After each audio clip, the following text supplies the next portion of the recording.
Nous avons choisi l'ONFP comme notre partenaire stratégique. Et c'est ainsi que nous avons pu organiser une concertation tripartite pour avoir pour le Sénégal, le travailleur et les entreprises, une nouvelle convention collective nationale interprofessionnelle. Nous avons relevé le pari avec l'ONFP. On a coutume de dire une équipe qui gagne, on ne la change pas. Et l'ONFP est venu comprendre justement notre mission et nous a dit il faut qu'on matérialise cette collaboration. C'est ce que nous avons réussi aujourd'hui et vous comprendrez qu'aucun mot ne saurait dire un peu, traduire toute la gratitude que l'institution a à l'endroit de l'ONFP. Et au-delà des institutions, les bénéficiaires sont les entreprises et les travailleurs. Et c'est important. Aujourd'hui, où l'on parle de la promotion de l'emploi, si l'on n'a pas un cadre juridique vraiment performant, on ne peut pas y arriver. Et cela également participe à la promotion de l'emploi. Donc, je pense que les enjeux sont bien compris. Et nous allons donc, après cette signature, continuer de dérouler parce qu'on a toute une liste de conventions à réactualiser. Et il y a des secteurs où les cadres remontent avant l'indépendance. C'est quand même grave. Mais je pense qu'on va y arriver avec la volonté de toutes les parties prenantes. À la fois personnelle,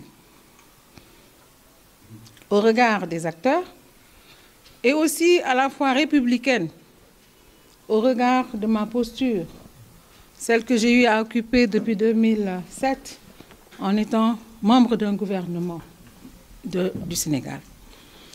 Je vais laisser la casquette personnelle pour mettre en avant la casquette de la républicaine.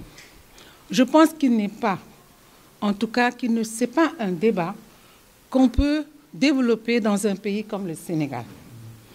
Nous avons une stabilité qui, à l'international, en tout cas enviée par beaucoup de nos pays, de la sous-région, du monde.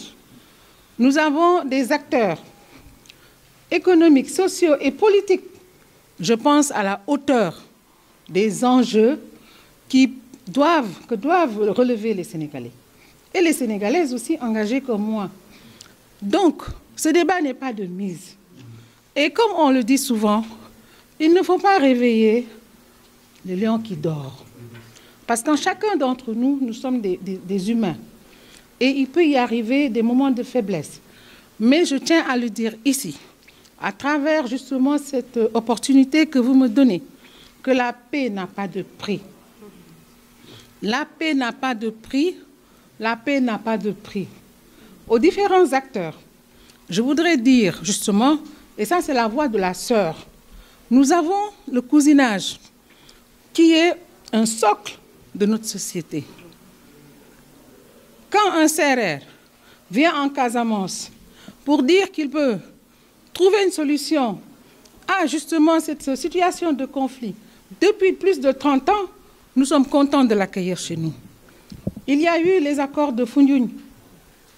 Je suis partie à Foundiougne pour ces accords. Et là, c'était l'actrice de la Casamance.